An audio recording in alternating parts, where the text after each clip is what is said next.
Well, the craziest one is the plasma panel for the hood of a Corvette. We've got a guy down in Los Angeles we've done several of them, and in the process of sealing the panels, we're also slumping it to curve to fit the hood of the car, which is another level of difficulty. But I think he's onto something. If he can avoid breaking his plasma by going too fast in his car, then. Neon lights, I'm baffled. Pick it apart like samples. Give me all I can handle. Light me up like a candle. I'm taming lightning. Percy got that lightning. Plasma in my veins. Glass rain in my life. Hello, Lightning Tamers. Get ready for an electrifying experience this summer at the Pittsburgh Glass Center. Join Mark Ditzler and me for a transformative kiln-formed glass and plasma intensive called Radiant Horizons from June 10th to June 14th, and unlock new tools to venture into the captivating realm of flat panel design. Act fast, only 3 seats are left in this dynamic class. You don't want to miss out a chance to spark your creativity and illuminate your artistic journey, so sign up now and let your brilliance begin. Hello, Lightning Tamers. This is episode number 57, and in today's podcast, recorded July 2023, I'll be joined by Mark Ditzler, who has been hospitable in my visit to the Seattle area this summer after teaching an intensive class at Pilchuck with Harriet Schwarzrock. Now, Mark Ditzler is a trained industrial designer, ceramic artist, and self-taught fused glass expert based in Seattle. With over 30 years of experience, he crafts kiln-formed glass for commissions and galleries, blending clay techniques seamlessly into his work. And Mark has taught fusing classes both locally and nationwide, with a notable tenure at Corning Museum of Glass. His expertise spans neon tube bending in the 1980s, pioneering fused plasma projects with James Nowark Studio in the 1990s, and a collaborative residency at Corning focused on plasma with Wayne Strattman in 2017. His work has graced prestigious venues like Bellevue Art Museum in 2018 and the Hong Kong Science Museum in 2019. Currently, Mark is innovating in plasma, creating a bespoke hood ornament for a Corvette in LA, and pioneering flat neon using cutting-edge kiln-forming techniques and glass cutting technology. Welcome to the podcast, Mark Ditzler. Thanks, Percy. It's been good having you here, talking and stuff. Yeah. We would have sort of met in another timeline, perhaps, if you were in town during last year's gas conference, which was at Tacoma. Right, but, right. We are here today, and we got to meet, and, man, looking good, man. Yeah, well, I wanted to meet the PGC class that got canceled because of COVID. So a couple of years later, we're finally getting together. Yeah. I've been reading your podcasts off and on, so that's why I wanted to talk to you in person a little bit. Yeah. Can you tell us a little bit about what has brought you to kiln-work glass? Sure. I started out as a ceramic person. I did a lot of clay work, starting in high school and then all the way through college. And halfway through college, I found industrial design as a major, and so I switched to that. But I finished the ceramics degree and got a double major. And I was doing pottery in a studio when some fusing started happening, and I found that it was a good way to transfer my kiln skills from pottery to glass. Since it's all fired in an electric kiln, I kind of had the basic skills. And making pottery molds, out of bisqueware was a really good, easy transition. So I've been trying to apply my ceramic skills to the fusing and kiln forming and mold making and that kind of thing. And as an industrial designer, I find that the kiln forming is a very versatile way to work. It's a good way to, do all sorts of weird stuff that you wouldn't necessarily be able to do as a glass blower or a flame worker. Mm-hmm. And like, for instance, I did this glass bathing suit that we were talking about earlier that I don't think you could have done any other way. No. But I also try to elevate fusing to, more of a art level by employing different techniques that I've learned off and on. Flamework techniques employed in fusing and hot shop cane pulling and things like that. But when I got wind of doing the plasma stuff by taking the Pilchuck class with Wayne Strattman, that was a real breakthrough. So I kind of came back and followed up on some ideas that I had started years ago, trying to put neon into fused glass panels. And now it seems that I have a little bit more skill. I'm having a higher success rate.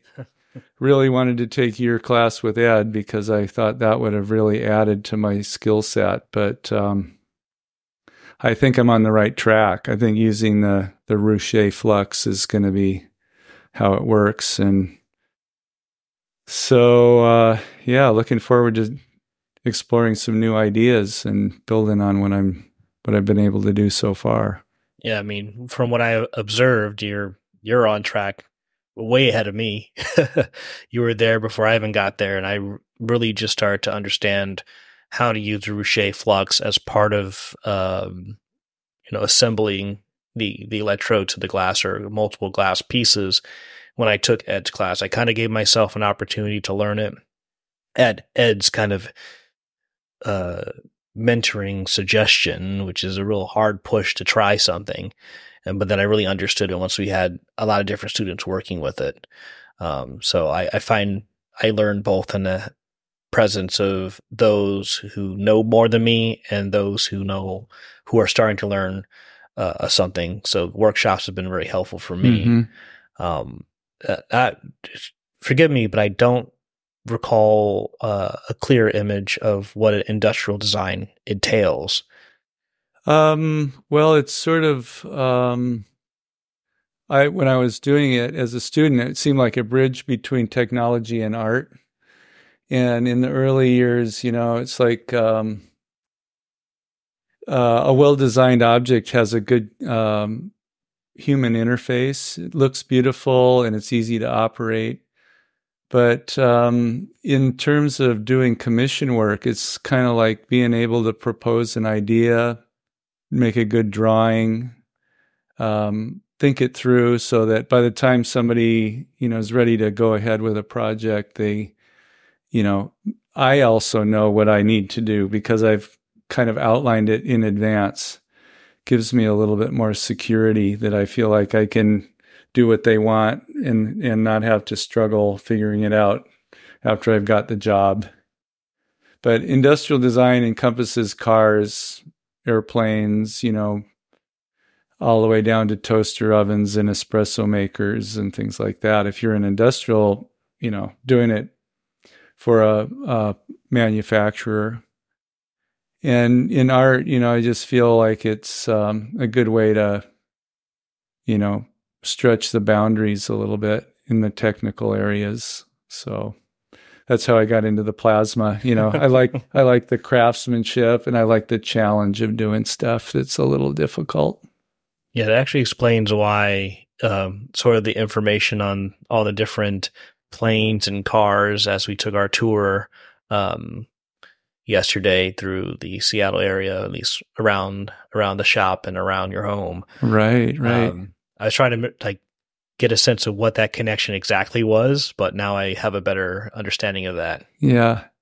No, here, we live in the Boeing world. So I just, I'm always following what's up with Boeing and there's their ups and downs. They've had some rough years but a lot of industrial designers work in the airplane, making it comfortable.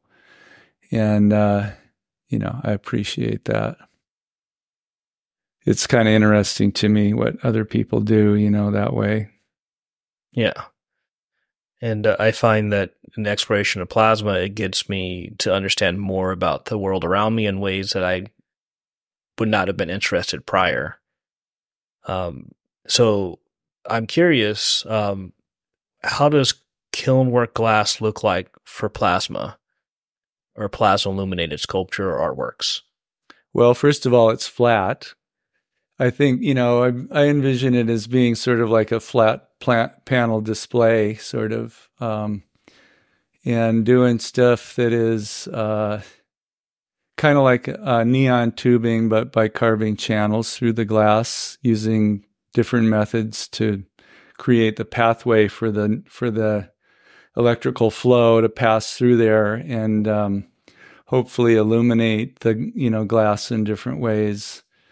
There's also ways to disrupt patterns, create the flows as they go around the pieces of glass, like the little dichroic piece I showed you last night. I like the idea of creating signs, and working on ways to make signs in a flat panel that wouldn't necessarily be the fragile tubing, but more like a heavy duty solid glass object with channels inside of it. And there are people who, have stacked lots and lots of layers of glass and had to, figure out ways to make bubbles inside and things like that. So theoretically, you could have a really thick piece of glass with the neon channels in there. But technically speaking, there's heat issues and things like that. So how you would do that, I'm not sure. On my basic level, I'm just sticking to several thin layers and then getting a good seal, putting the electrodes on. And a lot of it involves doing the gloving in the electrode when it's hot and the temperature's already, reached a fusing temperature and it's decreasing. So, you put on your big Kevlar glove and you try to hit the little hole in the panel with the electrode, and that's always a thrilling moment. But I see it as public art. It would be really cool to have like a big display somewhere. We talked about the pacemaker issue and things about the electrical field and all of that. So, it would have to be done in a way that was safe, but it would be absolutely fabulous to have a really nice permanent display somewhere. Yeah. Maybe a science building in a college or something where a lot of STEM principles are being taught. You could, add them up. There's probably dozens of them when you do a plasma project and fill it with neon. So I don't know. I like the technical challenge of it, but I also think there's tons of artistic potential there. Yeah.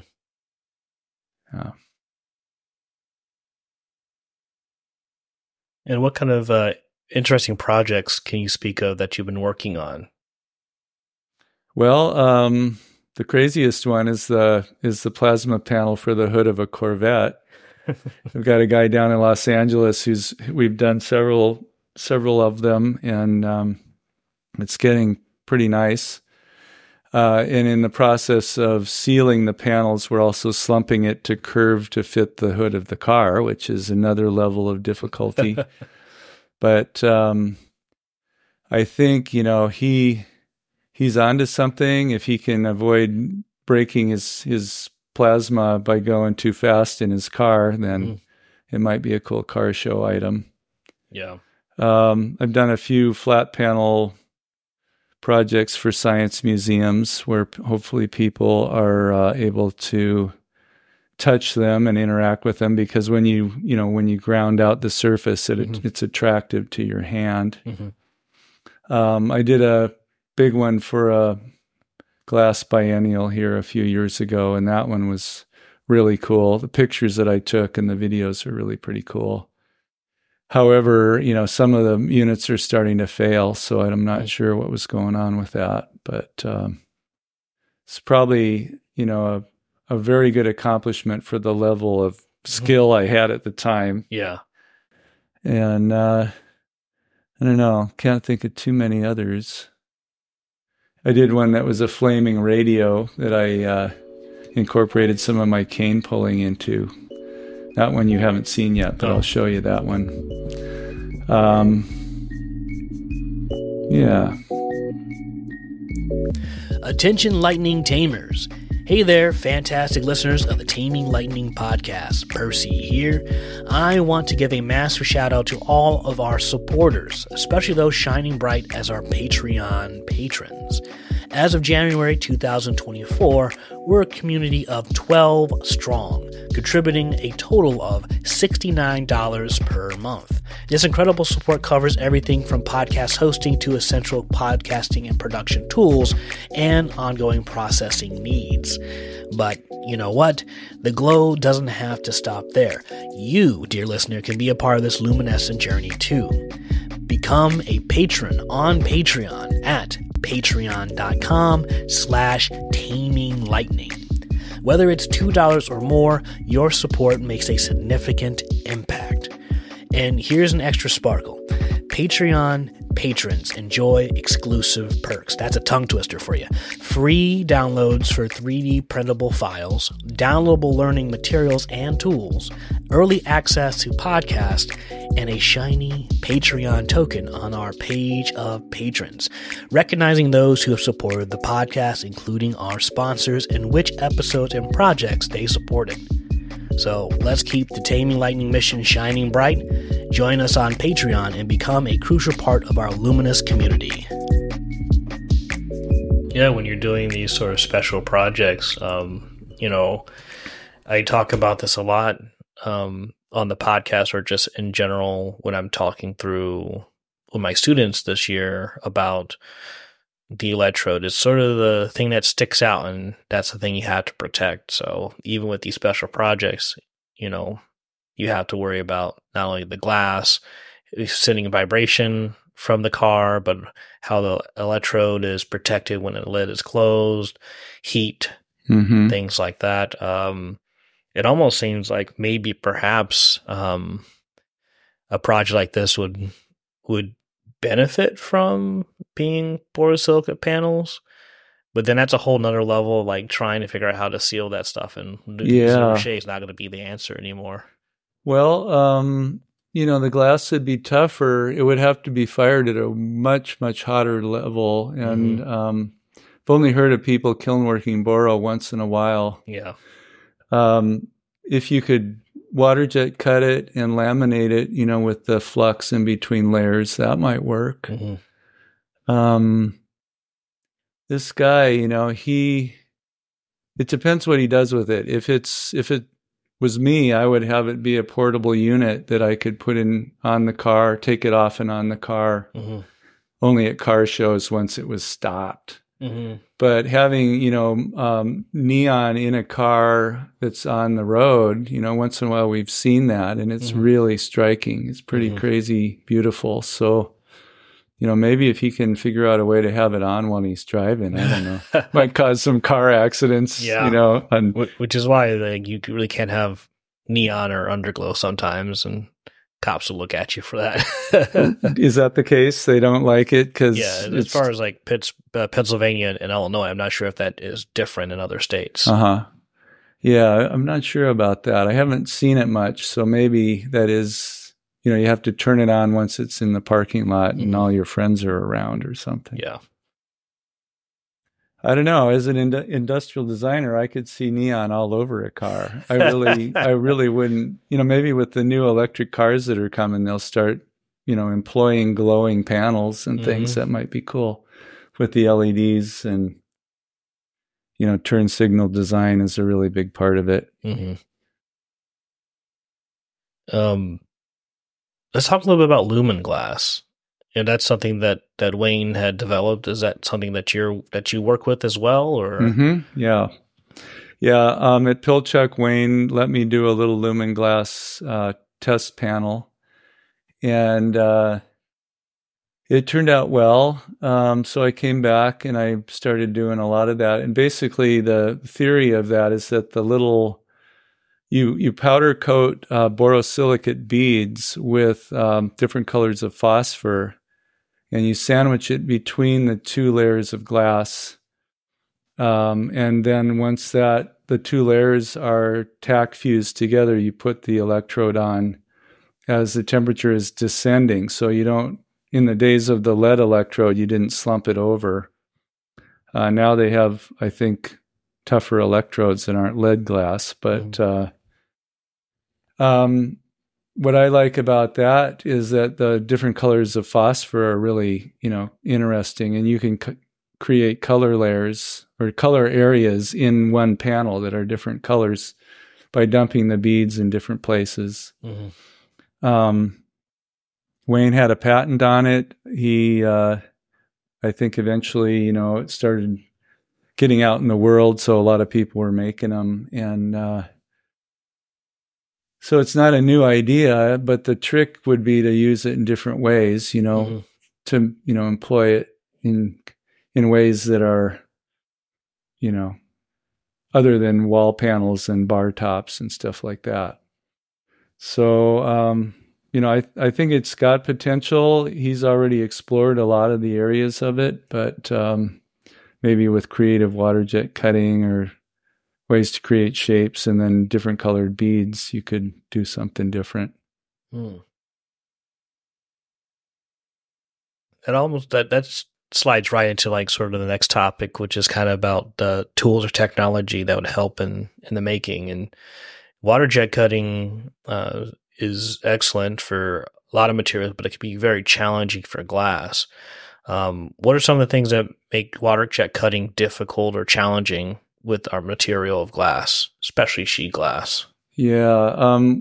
What I've found with the people I've used is that it's difficult to not crack the glass. And often you've got to take a pretty expensive piece of plywood or something and back the glass. And when they cut through, they're cutting through the plywood. So you're basically destroying that plywood. It adds to your startup costs. But if that's the only way to make it work, that's the price you have to pay. But I think there probably are cutters around who are able to do a better job. It just depends on their ability. One thing I've heard, I talked to somebody who was having little tiny pieces cut out, and she was using really small pieces of glass to begin with. So they would, rather than, sacrifice a full sheet that might crack, they pre-cut the glass down to size, and then they cut each individual, piece out of a smaller sheet of glass. So that might be a good way to go. I think having a smaller water jet unit that was designed for smaller objects, but still able to cut through, 3 to 6 millimeters of glass would be nice. The people I've used they have industrial size cutters, so they're used to cutting 1/4-inch steel with it and things. And it's really powerful. Other things that might be useful, let's see, 3D printers that could do, low relief panels that could somehow be used as a model for something that had a plasma, envelope inside.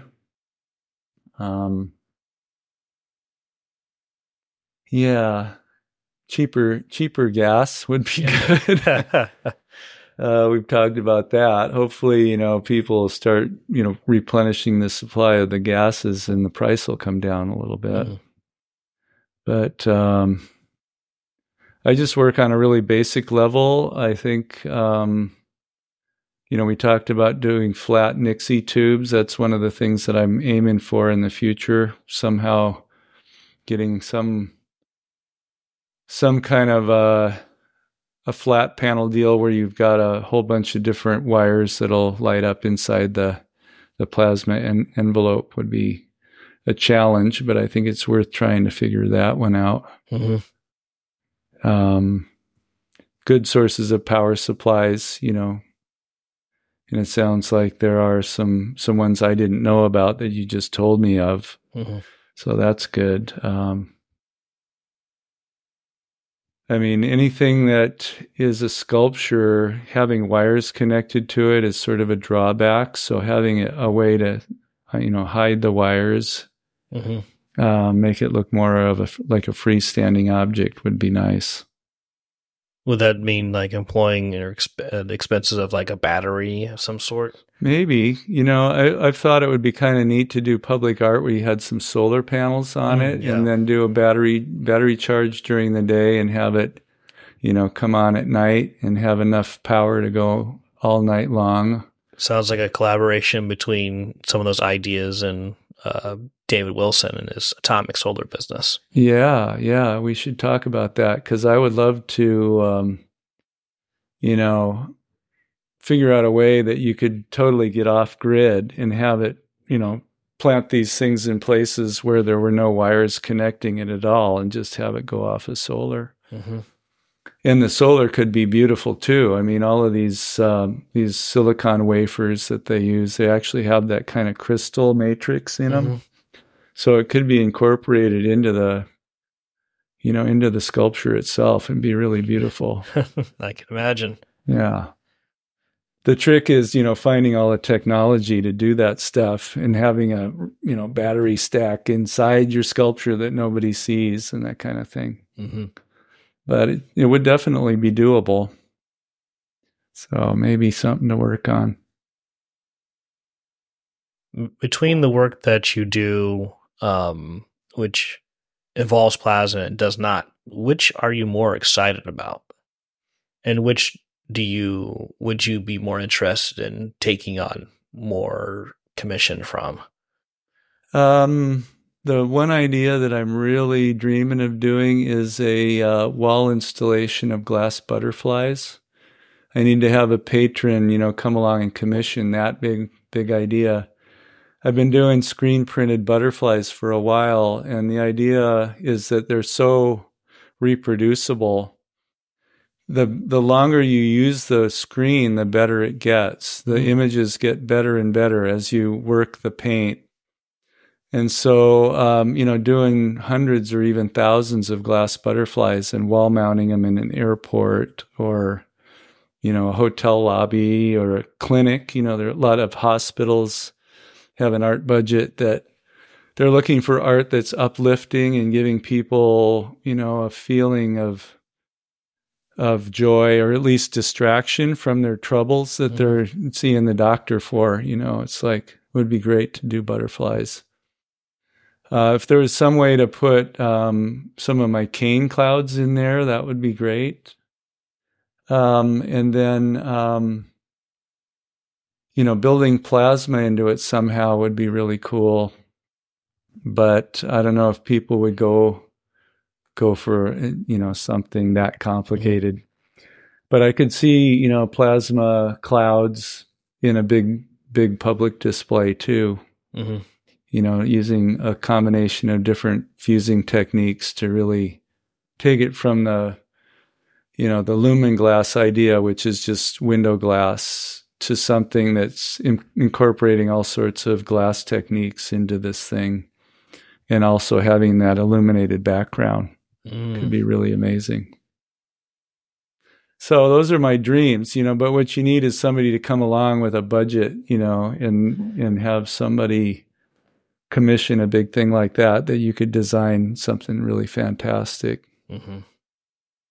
I think I have the skills. I just need the opportunity, which is the way it is with a lot of artists. You need that big breakthrough opportunity.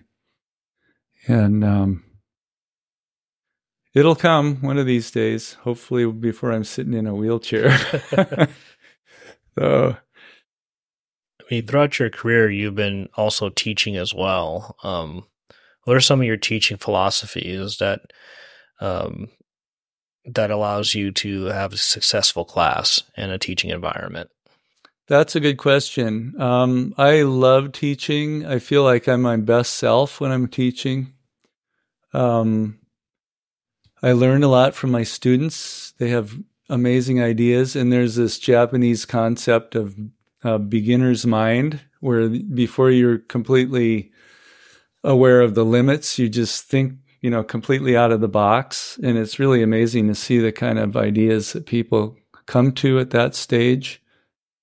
What I try to do when I teach is I try to stretch the envelope of fusing, so it's not just dismissed as some kind of hobbyist technique, but more of a fine art technique. And, I've taught roll-up classes and cane pulling classes where we're taking it into the hot shop, bringing it back into the kiln studio and doing stuff with things that were, design elements that were made in the hot shop that are put back into fused objects. And so, there's a lot of crossover opportunity. Also bringing the ceramic techniques back in, the crossover technique or crossover possibilities in the fusing studio are really huge. And using it for doing complicated projects or projects that can't be done any other way. Mm-hmm. So allowing students to see the possibility, it really lights a fire under a lot of people sometimes. And hopefully they go back to their own shop, and set up a little glory hole for pulling cane, out of sheet glass, which is a really weird way of doing it, but it works, really well, and you get great results. Mm-hmm. I appreciate teaching at places that really support me. I get a lot of ideas from like the Corning Museum in particular by going through their collection and seeing all of the beautiful stuff that other people have done. Then I can come home and in the quieter hours, I still have some inspiration, that I bring back with me. It's given me some ideas to work on over the years, seeing how other people do it. Yeah. Like the Lord's Prayer on the head of a pin made out of a Marini that, was Dick Marquis's master's thesis or something, makes me want to do something like that. So I don't know.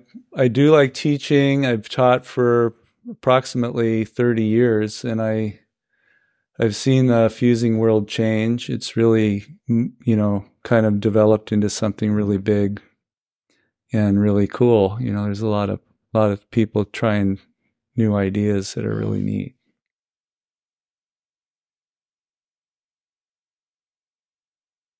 That's all I can think of.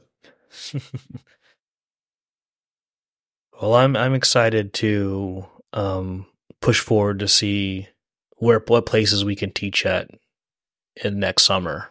Mm-hmm. I think there's a lot of opportunity and possibility through, of course, the Pittsburgh Glass Center with their expansion. Toledo will be a challenge, but I do have plan Bs and backups that allow us to make use of the kilns with a manifold system. Pilchuck definitely seems like a good environment for that because we could move the manifold up to a larger kiln. Yeah. And into the kiln space. And then Corning seems like a good place if they win. If and when they build it out. Yeah. I think it's going to happen. How soon it's actually available, that's to be determined, but I know that it's on the plan. So, yeah, I think bringing all the parts together is the challenge, getting the stuff all in the right proximity. But, rigging up something temporary to make it work, we could probably do that. Mm-hmm. And, I think the potential is huge. It would be great to work with you so I could learn from you because I know you've got a lot of research behind you in terms of the technology. And, it's just really cool to get into the environment where everybody's like sharing ideas. Mm-hmm. I really like that. Yeah, the sort of the process I have not, I use using kilns in my process, but most of my experience has either been in terms of like mold making and casting and flat glass work or kiln glass work. Has not been a part I have explored just yet. Mm-hmm. At the Glass Center, it's a pretty saturated space which is exciting because they're getting their just expansion. There's so much happening in that space, and the coordinator, Becky, has been super awesome, and she's been pushing that material herself. Mm-hmm. But it's interesting to see what possibilities can happen. Yeah. Well, if they can loan us a kiln and a couple of flat kiln shelves, that's what we need. Oh, yeah. The quality's there. Yeah, good. Becky takes care of it. Yeah. Are there any questions that you may have for me? Well, are you coming back to Seattle soon? I know you got some fun stuff planned, but be good to hang together again. Make some time to look around the city a little bit more. I will be back in September for the Neon Symposium at Pilchuck. Oh, good. Good. Yeah, maybe I'll make time to come up to that thing. I didn't really know it was happening, so I need to get that information from you. Mm-hmm. That would be great. Yeah, you could even plan to do some fall activity around here. Mm-hmm. We've been having super dry weather, but usually by September, October, the monsoon season starts. So bring your raincoat. Oh, yeah. I was prepared for this one, but we only had a little bit of rain out there on the Pilchuck compound, so. That's good. Yeah, I mean, it can be beautiful. It's nice to get lots of sun when it happens, but lately it's been getting a little bit too hot, so, we're a bit concerned about it. But I don't know, what time is the neon thing? What month? Is it October? It's September 2nd to the 5th. Oh, okay. So that's actually still summer. That's Indian summer here. So, yeah, you'll be back soon. Yeah. Only be gone for a month or so. All right. All right. Where can we find you on the interwebs? Well, my website is www.markditzler.com. And I think Instagram is Mark Ditzler Glass Studio. And there's another Instagram that is Mark Ditzler Art, which is, I'm trying to figure out a way to phase that out. So most of the posting happens on the other one. Mm-hmm. Yeah. What else do I have? I think that's about it. All right. Facebook, there's a page on Facebook too, but I've really not been active on that lately, so probably switch to the Instagram. Yeah. Yeah. Thank you for hosting me and having such great hospitality. It was great meeting you and your wife and your dog. Yep. The whole show comes with visiting the studio. So yeah, good. I'm glad you can make it. Hopefully we'll do it again. Yeah. Thank you. You're welcome. Thank you. Thank you for listening to the Taming Lightning podcast. Music credits to the following artists in order of appearance. Retro by One. Next Time by Haiku. Taming Lightning by Trav B. Ryan. Good to Go by One. And Walking by Roz Hobb. I hope you enjoyed the podcast. Thank you, Mark, for providing your time and home to record the podcast. I appreciate your support over the years for Taming Lightning, and I'm excited to teach with you this summer at the Pittsburgh Glass Center. We'll be finished with the major constructions on the building and expansion at PGC, and I look forward to bringing a new neon and plasma experience to the Pittsburgh area. Additionally, I'd like to thank the Pittsburgh Glass Center for supporting me as a place of research and inspiration, as well as the Plasma Art Alliance and the Facebook group Neon and Plasma Art for Beginners, where I have an access to a well of knowledge and connects me to some amazing and supportive people. Please support Taming Lightning by subscribing on the newsletter on www.taminglightning.net or follow on Instagram at taminglightning. Other options for support are one-time donations through Ko-fi, spelled ko-fi.com/taminglightning. Or you can join me on Patreon for additional perks and benefits. I'll have links provided in the show notes. Feel free to share, comment, and subscribe, and I'll see you next time.